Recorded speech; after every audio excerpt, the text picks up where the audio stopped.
Welcome to Bigfoot Society. If you have Bigfoot activity to report from the same areas discussed in this episode, please reach out to me directly after this episode.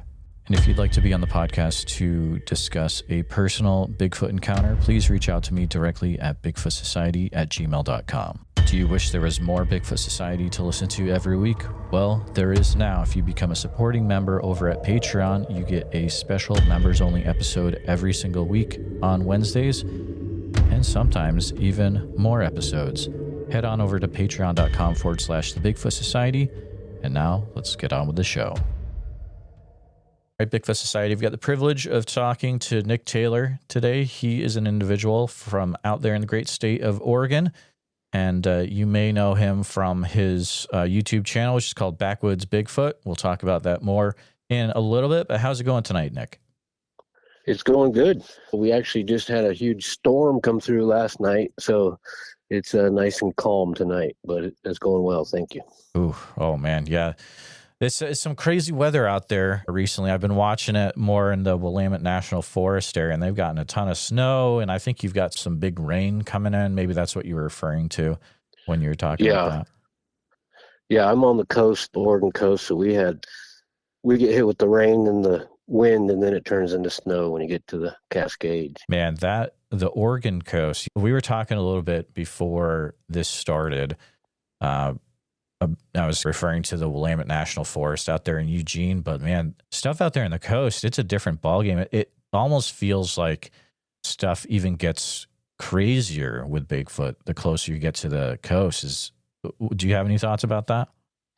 Yeah, I've obviously experienced quite a bit of the coast, but also in the Cascades area. But the coast just has a weird, I don't know, almost haunted vibe to it. It's freaky and foggy and gloomy, but then you add the Sasquatch, Bigfoot, and other weird things that happen, and weird people. There's definitely a lot of weird people out here too.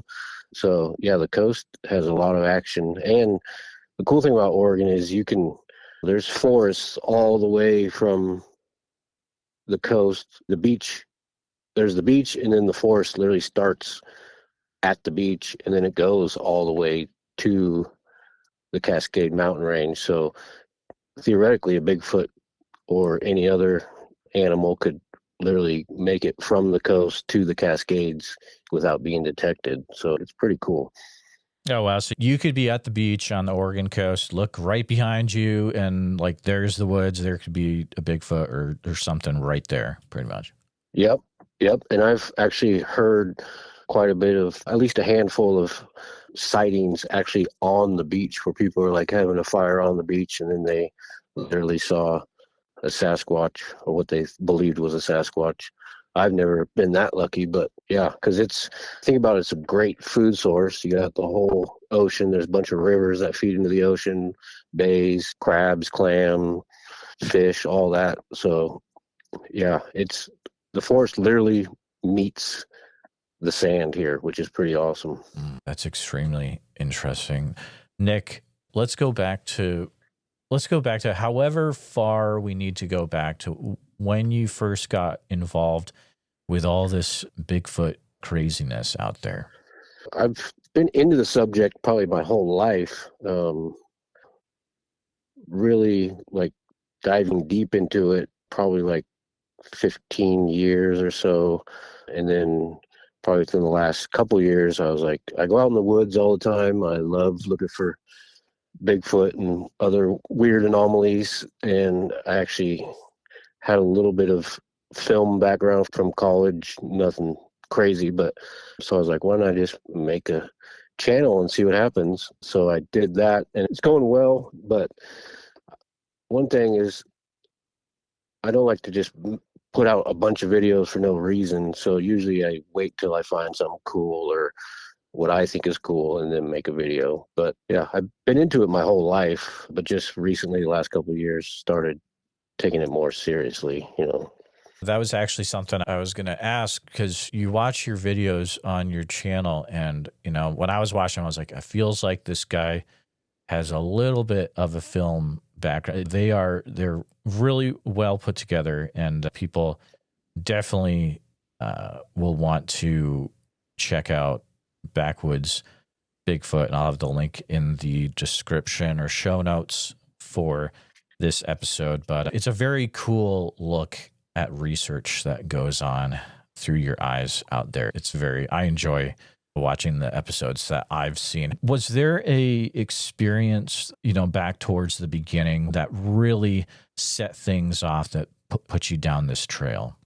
I've had quite a few crazy things, weird things happen, but I did actually see one time. So that was probably the one that was like, holy moly. Because even though you believe in it and you've researched it and heard all these encounters and the news clippings that go back a long time, no one really knows unless you're always 99% unless you actually encounter one. I was in Bellingham. We went to go move my wife's grandparents. They lived in Bellingham, like on 10 acres in a rural area, Bellingham, Washington. It's super far north, almost the Canadian border, for those that don't know. So they lived in a rural area, 10 acres, long gravel road. And we went over there to help them move because they were getting older and couldn't manage living alone anymore. So they had like a pole barn and a bunch of outbuildings and stuff. So we had all these dumpsters and we were filling them for like 2 days straight. And the neighbors have horses and there's deer all around there. And so I was like, you guys have seen any Bigfoot? And they laughed. And her grandmother's like, I believe in them, but I haven't seen any. So after we were done working one day, I went out there and there's a big forest right like butts up to their property. And I went out there looking just for like 20 minutes.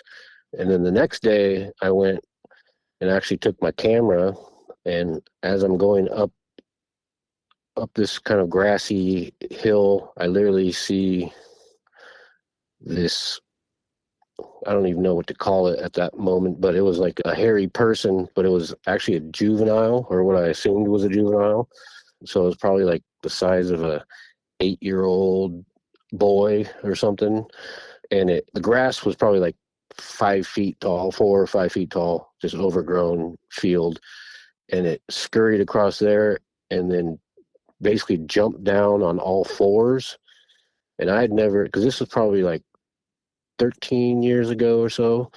And it was before I've ever heard of them crawling on all fours. So it was really weird. But this thing jumped down on all fours and then scurried down this kind of small embankment into the forest blackberry bushes. And it was probably like 15 yards from me when it did that. And I was standing there like stunned, like, what the heck did I just see? And your mind doesn't quite put it all together. It's like, was that what I think it was, or was that something else? Or it was crazy. And it moved, the way it moved was just weird. It moved stop motion animation type movement, but super fast, faster than any person could be. And when a frog kind of goes with his arms, moves, super twitch, fast muscles, it was like that, but just like the blink of an eye, it moved probably like 20 yards straight down into the blackberry bushes. I didn't get a great look at it, but I saw like full body hair, and the hair was like thin and patchy. I always think about, I don't know if you've seen the Marvel movies, that raccoon from the Guardians of the Galaxy, how he has, the hair reminded me of that creature on that movie. So it dove down into the blackberry bushes, and I was like, well, that's weird. And of course my camera wasn't rolling at the time because I was just getting started, which is a bummer. But I don't even know if I would have been quick enough to get much of it. So I, of course, did the dumb thing and followed it down into the blackberry bushes. And it was, that area of the forest was just super thick, and there's blackberry bushes up to my chest. And so I was moving super slow, like trying to move them over, step on them and stuff, and never could catch up to it or find it again or anything. But something weird did happen afterwards. So I probably get 100 yards into that forest, and I see this huge tree that's fallen over. It's probably like 8 feet across, 6 feet across. And I was like, wow, this is awesome. And so I climbed up on top of it just for the heck of it and to get a good view, and I'm standing up there, and all of a sudden something was bedded down like right next to it, in like the ferns and the blackberries were just all super thick, so you couldn't see very far in front of you. That's why I climbed up there. And I don't know if probably your listeners that have been out in the woods a lot, like if you are going through the woods and you disturb something that's bedded down, it jumps up and takes off running, and it's super loud like an elk or something. Just it's shocking how massive and how fast they are and how much it disturbs the branches and foliage. So I'm up there on the thing, and then boom, this something bursts up and just books it, I think, to the east.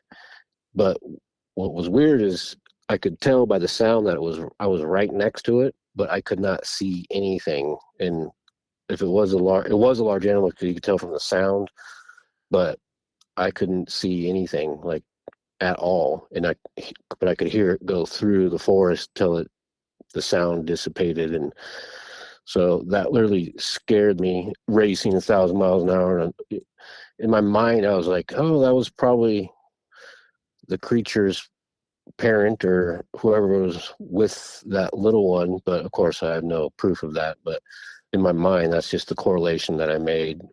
But what was really weird, weirder than that, probably like 2 minutes later, I heard gunshots in the direction of where that animal ran to, like 3 gunshots. So that was the first real Sasquatch experience, was seeing that little one run and then being scared to death of, quote unquote, an invisible something jumping up and running away from me. Oh, man. That is such an intense introduction to really getting into it. Can you remind me what year and approximate month that would have been? Oh, man. It was summertime. I know that because it was super hot. I can't remember the exact year. I'm not very good with dates, but it was probably, so I would say 2014-ish. Okay. Gotcha. In summertime. I don't know exactly what month. I do know Bellingham has had, just hearing stories, that area has a lot of sightings and strange anomalies going on. And of course, it's close to like the Olympic Peninsula and Canada, so it's prime location. And there was actually, on their road, there was a huge Bigfoot carving, which was cool. Yeah, and actually, I was going to actually point out something similar to that, is so listeners will remember that pretty recent we had an individual share about the Lummi Reservation and all the things that have happened over there. This is just to the west of Bellingham, Washington. So same area. You've got a ton of Bigfoot activity, at least over on the reservation part. If you look on a map, you can see how relatively close this area is to that reservation. But so you mentioned when you had seen the juvenile, you saw it on all fours. Did you, at any point, were you able to get a good look at its face at all? No, that's the bummer of the whole thing, was when it was in the grass, and it jumped up. It probably took like 3 steps and then went down on all fours, and it was facing away from me the entire time. So I was thinking it was hiding in the grass, the tall grass, and then it saw me walking towards it, because I was walking towards the actual tallest point on the acreage. Right when I got almost to the top, it jumped up from my left and took about 3 steps going towards my right, and then jumped on all fours and scurried down this little embankment. So it went from my left to my right, but it was always facing the forest. It never faced me, unfortunately. Were there any details you remember that when you saw that particular part of it or experienced it, that you're like, okay, what I'm looking at is definitely not a bear, but it's definitely something else? Oh yeah, it's Yeah. definitely not a bear or a human. Other creature it could be would have been like some sort of primate, monk, chimpanzee, but it didn't have the proportions for a chimpanzee. I've seen plenty of bear in the wild, and familiar with all the wildlife in the Northwest here, Pacific Northwest. Yeah, and what's weird is it took me probably 5 minutes for it to register in my mind. That's what I saw. You know, it was definitely. I couldn't tell you for 100% it was a Bigfoot, but it was definitely not normal wildlife and not a normal human that we would consider. So I guess my mind was like, it has to be Sasquatch. I'm 99% sure it was a juvenile Sasquatch. That's extremely interesting. Were you able to notice any shape of the head at all, or with the shoulders or anything like that? No, it was pretty like gangly, skinny, because it was probably 4 feet at height, I would estimate, and pretty skinny. The hair was like a dirty brownish type. It wasn't like a full, it was matty and not even patches, I guess you could say, more. But the head probably, to me, that I can remember, it seemed a little small for the body, but that could have just been the perspective of it going away from me and possibly looking down. I wish I could have seen his face. That would have been crazy. It's so interesting because there are a fair amount of encounters I've taken where the person's not able to see the face, and you almost have to wonder if it's because, I don't know, man. Sometimes I think about this stuff and it's like, okay, how far do I want to take this? But it's like, is it because the person wouldn't be able to handle it? I don't know, man. Yeah. Like, I really don't know. Yeah, that's the crazy thing about this subject is there's so many unknowns and variables, and you hear the whole gamut from people thinking they're just a primate, normal animal, to a human species or extraterrestrials or enlightened forest beings, protectors, and there's the whole range. And you know, who knows who knows what's real? Maybe a few people, but then how can you believe it? Even if someone told you, hey, this is the truth. I know, I've studied these in a lab for 50 years, or I'm best friends with one or whatever. It's like, how could you even believe them? That's what's cool and fascinating about the whole thing, is there's so much to it. And the more you learn, a lot of people said this, the more you find out, the more you learn, the less it's just wild. You know, you're probably same for you, because you probably hear all kinds of stuff to where you're like, really, this is where it's going right now? I hear enough where now when a person comes up to me and says, I really want to see one or experience one, it's not even just that I'm saying the be careful what you wish for thing. It's like having a serious discussion with the person. Like, are you absolutely sure? Because you need to be aware of what this could lead to, as how you could be affected physically and or mentally. And I have to be careful how I say that, because that could be taken a different way. But it's more like sometimes when you've encountered these things, or when you're in the same area, it can affect you physically, but you can also start to have things happen inside your mind, and it is hard to be able to control those things. I don't know if that's anything that you've encountered over the years, but things can get really wild. I've never had that. I don't know if it's good or bad. I'd like to, but I am a little weird and crazy, but never had any like the mind speak or anything like that. I have been terrified to the point where it's probably the scariest I've ever been in my life, and like primal fear to where you're like, I might die. But I've never had, and I've heard like the whoops and tree knocks and all that stuff, but never like physical sickness besides just adrenaline dump and scared out of your mind. That affects you pretty hardcore. Never like the mind speak or communication or anything like that. And I guess depending on how it went, if it was good, then I would like to experience it if it is real. And then, but if it's like you said, if they're in your mind doing weird things, then no, thank you. It's such an interesting topic because it can range anywhere from we're trying to get you in a certain part of the forest, so follow us here, or hey, we just want you to know what our name is, or we really don't like the way you're acting and you should probably stop or there's going to be issues. And those are all from encounters that I've taken. But you'd mentioned that there was a time where you just got gripped with fear. Is that anything that you would feel comfortable sharing that situation or? Yeah, of course. There's two times. The one that really got me was my family and I were staying at a cabin just outside of Rockaway, Oregon, which is a coastal town here. It's in the Tillamook National Forest, and Tillamook has a lot of sightings and history. So we were staying in this cabin.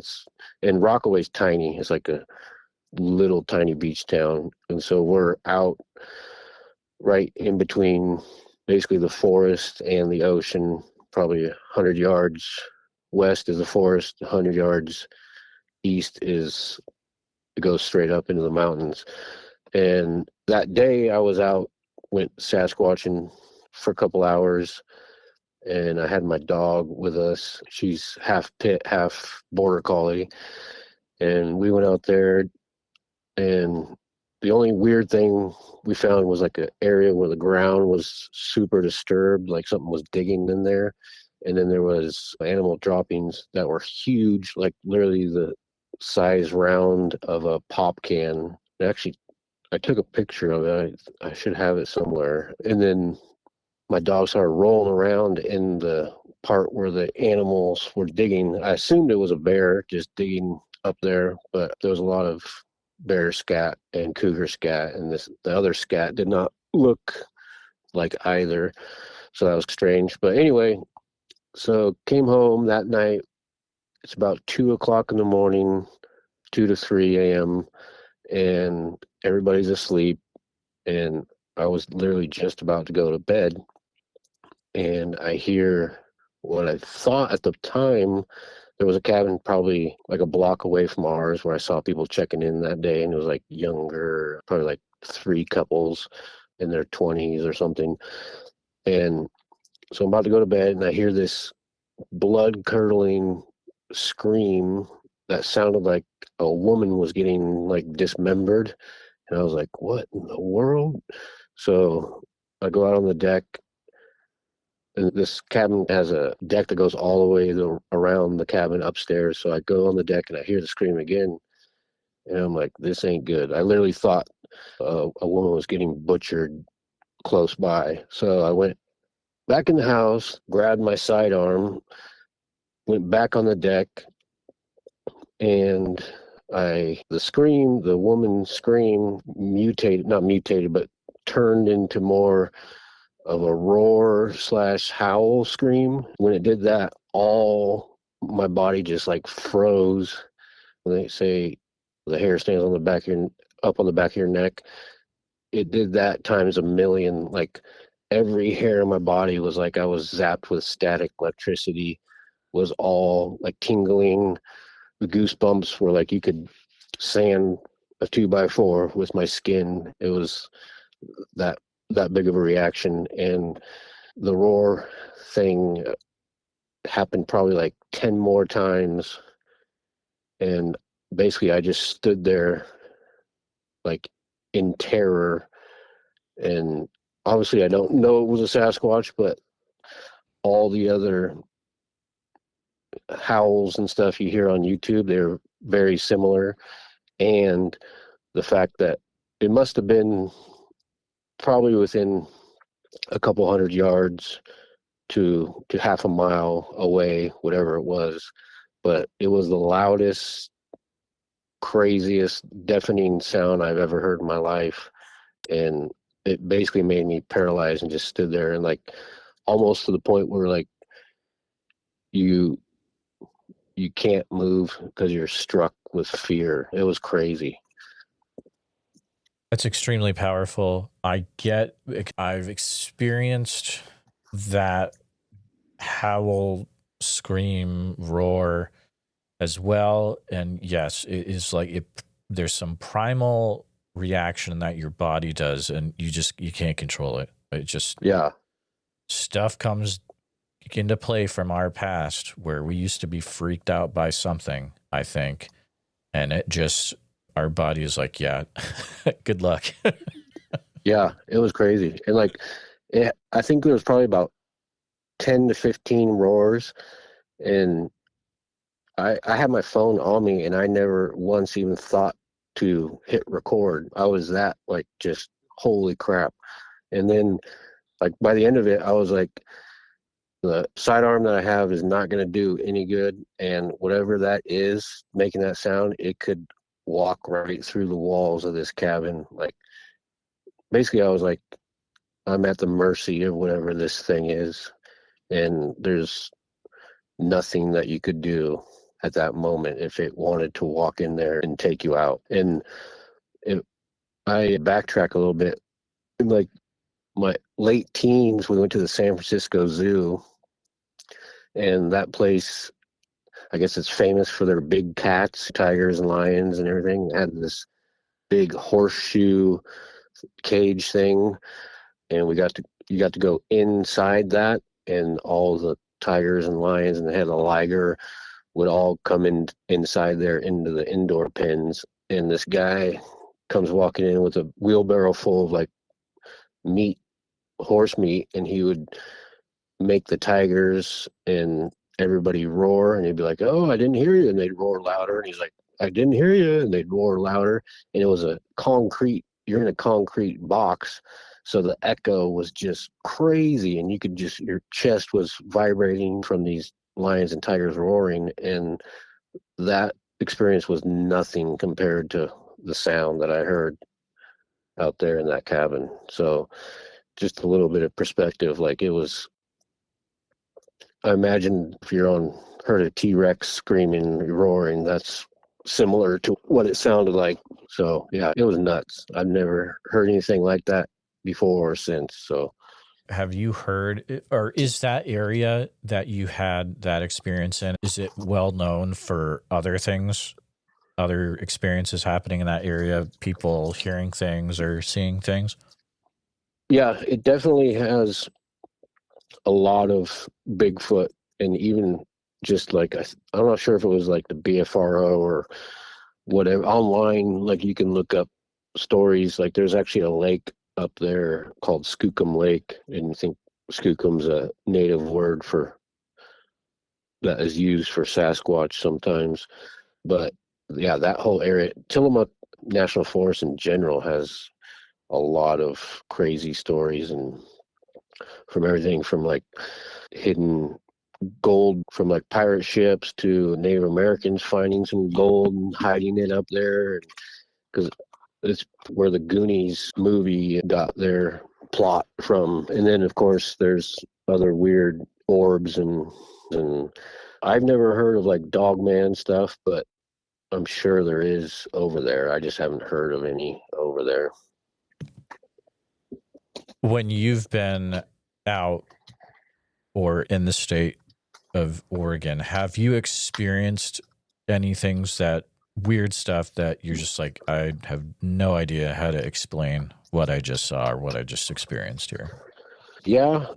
So my buddy Andy goes out with me a lot when he can. He lives actually a couple hours away, so it's not enough.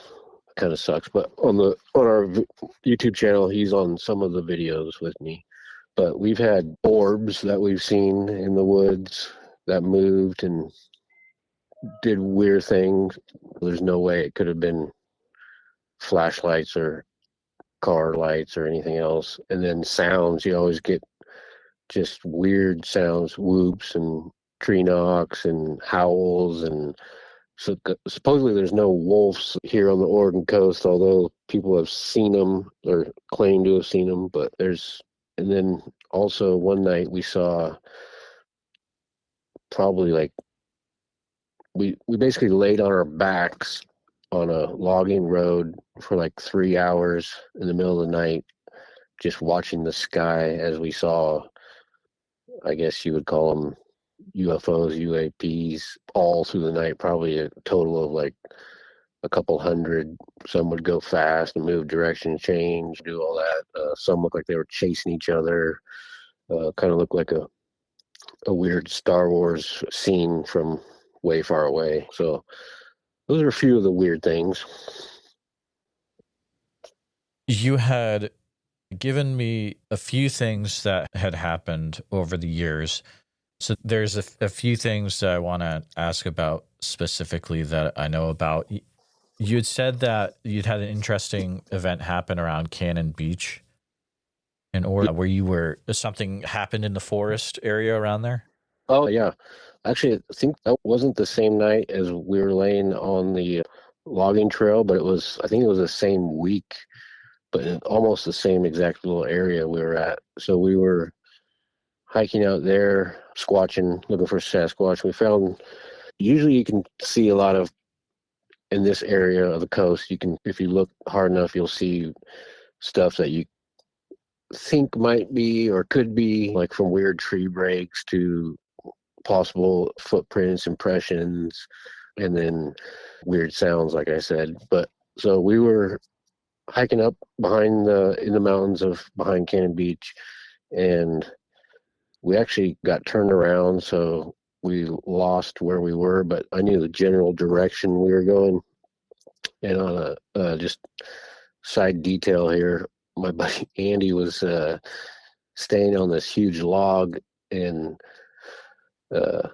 fell off the log, and just a normal person would have broken their elbow, but he's a tough son of a gun. But he landed and was in terrible pain, which of course amused me. But we were hiking back to trying to find where we were going, and we stopped, and we were just taking a break, kind of, because it was wet out, and a lot of the forest up here is super up and down, and lots of stuff you got to climb over, go around, and slip and fall.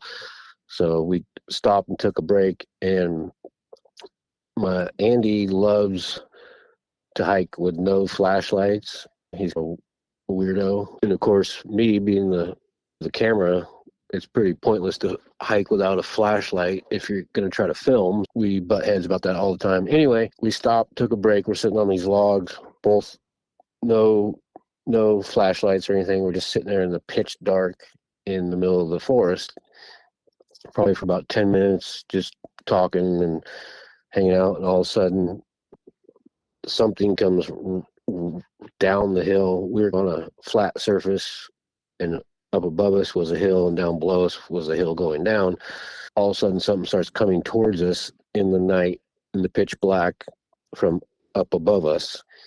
And I'm like, we're both like, you hear that? And it starts getting louder, and then it's like running towards us, and I'm trying to get my flashlight or my phone. I don't think we had a flashlight. I was trying to get my phone light on, and whatever it was, probably got to within like 5 yards by the time I got my light out on my phone and turned it on, and there was nothing there. It was completely, either it wasn't visible, or it cloaked, or it dove behind a tree at the last second or something. But it was super loud, and when you're out there at night, your hearing is super enhanced and sensitive, and basically something rushed us, and by the time we got the light out, it was not there. And so we were both super freaked out about that, and made for a fun rest of the walk back to the car. That's something I've not experienced yet. What was the sound like in the woods around you during that time, besides the something rushing towards you? Yeah, no, it was super quiet. It's like one of the way you hear when the woods goes deathly quiet. That's not a good thing. So it was like that. Besides us talking back and forth, but we weren't paying attention enough to notice anything, other noises or anything. But I do remember it being quiet that whole trip. We were walking back. I usually hear some stuff, but it was crazy. And I have no explanation for what it could have been other than some strange anomaly. No normal animal or person or anything could have done that. It's so hard to,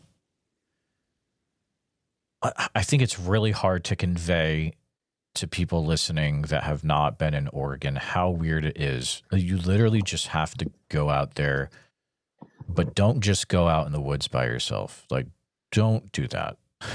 It is like, you really don't want to mess around. But if you can find someone that knows what they're doing and you can go out and just like spend at least a week out there, and like if you can go in certain areas, like your outlook, for me, my outlook on life totally changed. I experienced some weird stuff, and it's just like, it's a whole different world. And it's not just the whole Portland is weird thing. Like the state has some very weird things going on in the woods. Have you ever heard or experienced anything that you think may have been a mimic sound or anything like that out there? Oh yeah, not all the time, but definitely a lot. That's the crazy thing about it, is it's either a bird or something mimicking a bird or whatnot. But we've heard lots of howls. One time we were actually up Mount St. Helens at Ape Canyon. Yeah, Andy and I went up there. We went up there, and basically there was not another soul in that whole area. We went up. I don't know if you're familiar with that. I'm sure you've heard the Ape Canyon story of the Bigfoots attacking those miners, like in I think it was the early 1900s. Yeah, 1924. Yeah, absolutely. Yeah, there you go. Yeah, so you know about that. Mm-hmm. Yeah, we were like, let's go up there, and we went up there. We went up early in the day and drove around till probably like 4 a.m. So we went inside there. That was spooky. But we were walking somewhere in Ape Canyon, because I have no idea where we were at the time, but in that general area. And we just heard like super loud whoops, and then like 10 minutes later, or like 5 minutes later, super loud howls that didn't sound like it could have been a coyote, but it didn't really sound like a coyote. And then weird hoots that you think were owls, but you don't know. There's always something. And then, I forgot about this. The same trip, we were driving, and we came to a fork in the road, and I was like, which way should we go? And we're like, I don't know. That way looks crazy. Let's go this way. So we went that way, and we're going probably like 5 miles an hour, 10 miles an hour down a gravel road. Like, I think it was a logging road up on Mount St. Helens, 3 o'clock at night. And all of a sudden, an owl is up on a branch, probably like 20 feet above the car, and it swoops down and literally attacks the grill of the car, like wings out like it would when it picks up a rabbit or something. Huge owl swoops down, attacks the grill of the car, and then just stops and sits there in front of the car. So I jump out and like go walking towards it, like, what in the world? And then it flew back up and went right back to that same branch that it was on. And we were both like, that is super weird. So we decided we should not go down that road. We turned around and went down a different road. That is a very weird way of maybe something Yeah. attempting to get you out of an area. Yeah, I don't know. That's just how we took it. It was like, if that's a sign, then probably we should probably listen to it. Have you ever experienced any sounds such as like baby crying noises or like voices from the woods saying your name, anything weird like that? Not voices, but we have heard crying. Sometimes that's hard to tell because cougars make a crying sound, coyotes can, and there's lots of both.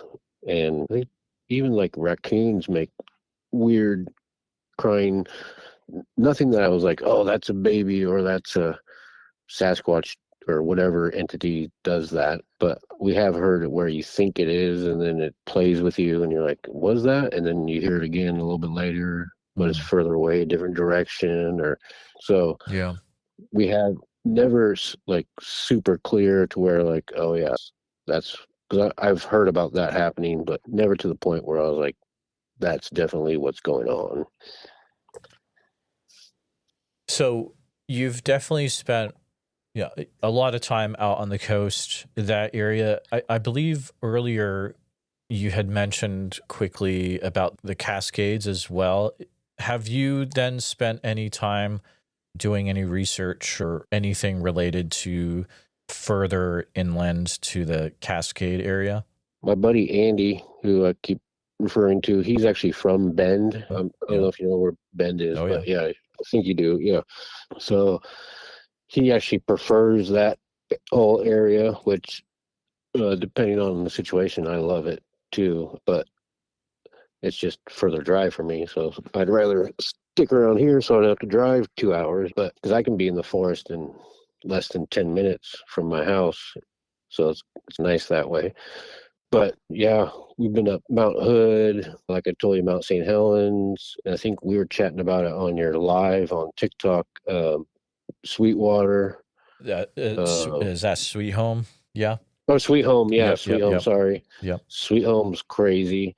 And then the McKenzie River area is just beautiful and crazy. And like Detroit Lake area, which is basically like if you were in Bend or on I-5 in the valley in Oregon, you could basically, there's different corridors, so you could go through Detroit or up McKenzie or up the Sweet Home area. They're all like, you could all get there through the forest if you could, but that whole area is just, and probably has more sightings than the coast, but there's probably actually more people hanging out over there because there's big, huge lakes and skiing and rivers, and just summer activities are crazy over there, and it gets super hot in the summer. And so you're in a mountainous lake, and there's a lot of, not actually, there's, compared to what it should be, there's not very many people around, but there's more people around than there is in the coastal forest. Oh, absolutely. You do have to have the people in order to report what is experienced, for sure. When I was in the Oak Ridge area in July at Sasquatch Summerfest, I was talking to a lot of people, and a lot of people were talking about Sweet Home. So I was like, man, I got to look a little bit more into what's up north of this area. And is there anything that comes to mind when you think of the Sweet Home area when it comes to Sasquatch activity up there? Well, I've probably been there like maybe like 5 times, actually looking, squatching, I guess you'll call it, camping, squatching. But just, it's so vast and big, you could go there for 10 years and never go to the same spot if you didn't want to. But the place that I want to go to this summer is, there's this reservoir called Green Peter. I don't know if you've heard of it, but it's a huge reservoir. I don't even know how big it is, but to like drive around it would probably take 4 hours or something, just because the windiness and everything. But that, I don't know if you ever see the TikTok thing about that giant door and stuff. Oh, the Giant's Door, is that up there? Yeah, Oh yeah, that's in no. like that's like 20 minutes from Sweet Home, dude. That's right Is by. it really? Yeah, Oh, you remember that whole deal? That was nuts. yeah, that was nuts. Okay, I so was gonna go up there and I kept not going. I was like, I gotta go this weekend. And I was like, no. Then I was like, but this summer I'm going for sure. okay, Yeah. we got to try to explain because there's going to be a lot of people listening to this that are like, what are you guys talking about? So Oh it's yeah. like the side of a hill. It looks like there's a massive door the size of that a giant could walk into, but it's not open, right? Yeah. Yeah. I think the original guy, I don't remember his name, but in his first video, he said that he saw it close, like, or was closing as he turned to look at it. And then that's how it blew up. Because it does, like you've seen it, it looks like a doorway. And then subsequent people started trying to get up there. It's hard to get to. Like people had to get ropes and stuff to go to it, and no one could ever not say it wasn't a door, but no one ever said, yeah, that was a door. But then the guy who made the videos, other people would go, and then people were getting harassed by, I don't know who they were, but weird. Supposedly they were getting harassed by people trying to cover it up, apparently. And it was a whole couple months of crazy. The giant door and on the side of the cliff. What's funny, I always have Google Maps pulled up when I'm on these interviews, and it's actually Yeah. listed as a tourist attraction Is it called the now? Giant Door. It's technically, so yeah, it's on Green Peter Reservoir, Yeah. but it's technically in Cascadia, Oregon. But yeah, it's Oh, listed yeah. exactly where you need to go on Google Maps if people want to check it out. Just it's the Giant Door, Cascadia, Oregon. Now that everybody knows, it's probably Giant's going to have to use the back door or something. Yeah, exactly. He's like, "What are you guys doing? Yeah. Have to put up a ring camera or something, man. There's too many people Yeah. up here." Yeah. That's interesting because all the research I've been doing about that area, Green Peter Reservoir keeps coming up. And Oh, yeah, it's something about that area. And it's massive and it is way, way out there. It's got to take a bit of time to get out to that reservoir from Sweet Home. yeah. I can't remember how long it is, but it's probably, if I guess, probably like 30 to 45 minutes, depending on which part of it. I can't remember, but it's definitely worth it. And then there's camping. I mean, you can camp anywhere along there. There is campgrounds, but you can also just camp anywhere. And like summertime, it's 90 to 100, and you can swim in there. It's awesome. It's a cool spot. That's great. That's great. You had also mentioned a McKenzie River. I'm guessing McKenzie Bridge area is probably close to maybe where you're talking. I've talked to a few individuals, and that area is definitely pretty wild. But is that an area you've looked into as well yourself then? Yeah, my buddy Andy, that's like his favorite place in Oregon. Oh, And there's a little town, and by town, a gas station, a restaurant, and a hotel. all right. Called Rainbow, and I think it's probably like 30 minutes from the bridge. If you're talking about the old covered bridge, is that what you're talking about? All I know about the area is I believe there's a place called Ike's Pizza up there, which Oh yeah, yeah. it's got a cool Bigfoot mural, and there used to be like a gathering that would happen up there as well. Oh yeah. So yeah, that's pretty close to Rainbow, Oregon, which is literally nothing. I think there's a couple cabins and then a hotel, and it's literally in between two huge reservoirs, and it's right on the McKenzie River. But the reservoirs, one's Cougar Reservoir and one's was it Blue River Reservoir? No, I forget. But yeah, the whole area is just magical. Like seems like some Lord of the Rings or the elves live or something. Oh, Yeah, it's just beautiful. And both of those reservoirs, oh yeah, Blue River Reservoir and Cougar, both of those are huge, just like Green Peter. Blue River one has, or maybe Cougar, I forget which one's which, but Cougar has, one of them has awesome hot springs too. And like the gas station there has Bigfoot carvings and actually cast footprints above the bathroom that were cast in the hills over there. But we actually were walking one night, it was probably like 2 a.m., and they had closed the reservoir road that goes around it for some reason. And Andy and I were walking towards the hot springs, and we just kept getting these crazy whoops that seemed like they were coming from across the reservoir up on the hill. But we probably walked for 2 hours, and we heard it probably like steady for every 5 minutes, and it was like pacing us along the way. Could have been a Sasquatch, could have been anything weird. It was strange though. But that whole area is just magical. I found lots of tree structures and footprints. We've been out there in the snow when it's snowing, footprints. Did have some weird activity in that area, and it's just gorgeous. And it's known for its, like, people talk about it as a hot spot for Sasquatch. Oh, so it's well known in the community in that area, it sounds like, for that activity. Yeah, definitely. Okay. Yeah. That's good to know. And of course, I got to ask you, just because it's an area that I'm familiar with. Have you ever done any research up and down 58, like the Oak Ridge area, or going down to Odell Lake or anything down there at all? No, but I was checking out your stuff about that, regarding that, and it sounds like I need to. It's bonkers. It sounds like it. I want to check it out. And you were saying bonkers. there's another festival or whatever going on this summer there? Yeah, so let me bring it up real quick. Sasquatch Summerfest is this year, July 11th through the 12th. It's going to be fantastic. July 11th through 12th in Green Waters Park in Oak Ridge, Oregon. And listeners, if you're going to go, you can get a 2-day ticket for the cost of one if you use the code BFS,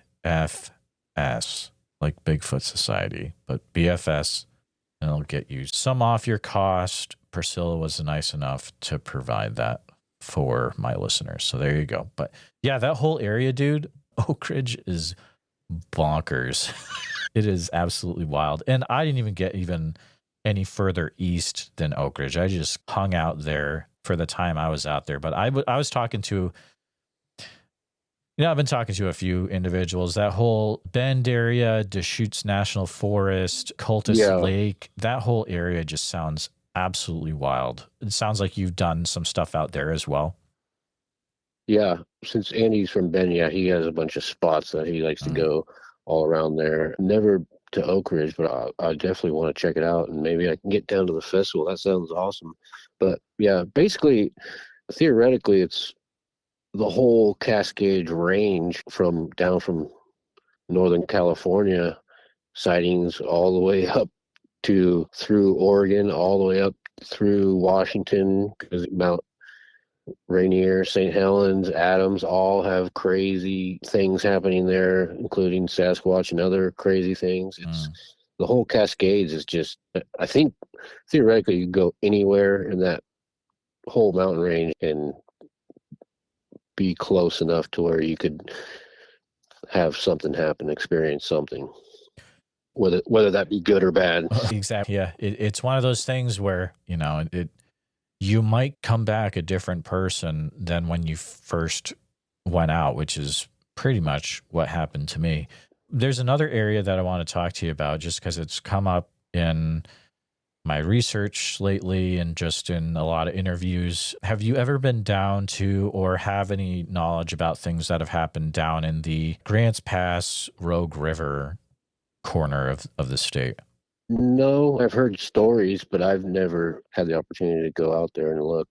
But hopefully one of these days. My ultimate goal would be to be successful enough to with a YouTube channel and branch out maybe, and not have to have a normal 9 to 5, and just be able to go out in the woods all the time and film and have fun and try to get more answers to these crazy questions. Speaking of your channel, so if we've already talked about we mentioned it a few times, but are there any that when you think about your channel, Backwoodz Bigfoot, that you're like, man, people should start here? Like there's a certain video that is just a good one to start with, or just is it one of those where you just start at the beginning, work your way through the whole deal?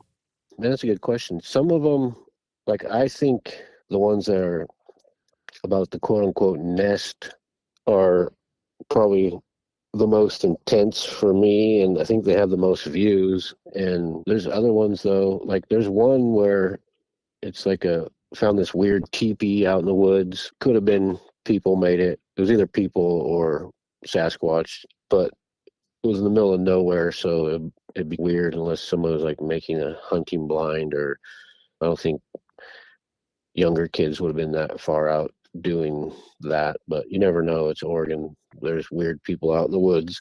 And I found this, I call it a teepee thing, and basically I felt and sounded like I was starting to get surrounded by what I thought were Bigfoot, just hearing whoops and branches break, and probably like two or three, or at least three, I think, were basically surrounding me, is what it felt like and sounded like.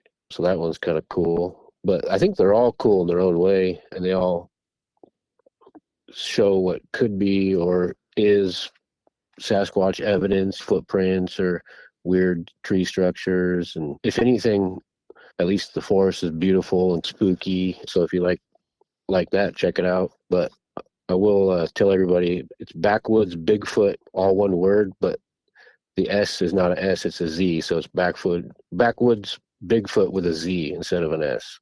And that's the YouTube and Instagram, and there's Facebook and TikTok, but I don't really use that as much. So good stuff. Again, guys, make sure you check it out. Make sure you're subscribed. It is a good one. But Nick, it's been a privilege to have you on to chat with you. It's always fun to talk to you guys out there that are able to just travel around the state, hit all these spots, and get really familiar with all these areas. It's very cool to talk to you guys. This was maybe more of an insider baseball, Bigfoot Oregon, but I think a lot of people are into that. But thank you so much for coming on the show tonight. Are there any ways that people can reach out and contact you if they had things that they wanted to, let's say they watch your videos like, oh, I know something about the area, I need to reach out to Nick, or anything like that? Oh yeah, definitely. I would love that. And if anybody does have Oregon sightings, I would love to hear about it so I could possibly go check out the area. That would be awesome. So I do have a Gmail, and it's just backwoodsbigfoot@gmail.com. And again, that backwoods, the woods is a Z, not a S. I probably shouldn't have done that. I don't know why I did it, but Z's sound cool or look cool. And then just the YouTube channel, I think, has the email on there. And then Instagram, you could DM me. It's the same, Backwoodz Bigfoot. And TikTok or Facebook too. I have a Facebook that barely has anybody on there following. So if for you Facebook folks, check it out. So yeah, you can get a hold of me very easily if you wanted to. Awesome. Nick, maybe our paths might cross next year out there in Oak Ridge. Who knows? But hopefully someday. Yeah. And it's fun to have you on the show tonight. And thanks so much, man. Yeah, thank you, buddy. Just want to take a few minutes to say thank you to you, all my listeners, for listening to the podcast. Please take a minute to help out the show by subscribing on YouTube, making sure you hit the bell so you don't miss any notifications, and share the episode on YouTube with a friend. Also, if you're listening to us on a podcast, thank you so much. Make sure that you're subscribed, share the show with a friend. Really, it's all about sharing the show wherever you can. If you've had a Bigfoot encounter related to the following or know someone who has, please reach out to me at bigfootsociety@gmail.com or pass on my email. Here's the list. Number 1, encounters from Franklin County, Texas. Number 2, encounters from the entire state of Iowa. Number 3, encounters from Oak Ridge, Oregon, or the surrounding area.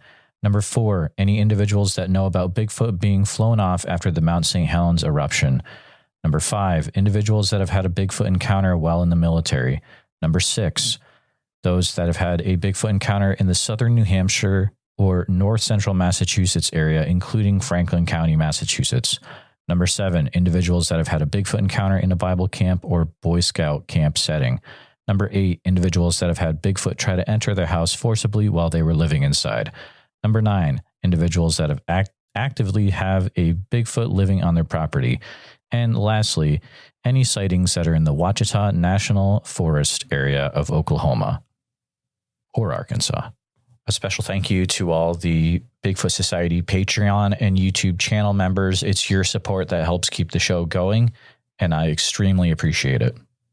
I'll see you back next time, listeners.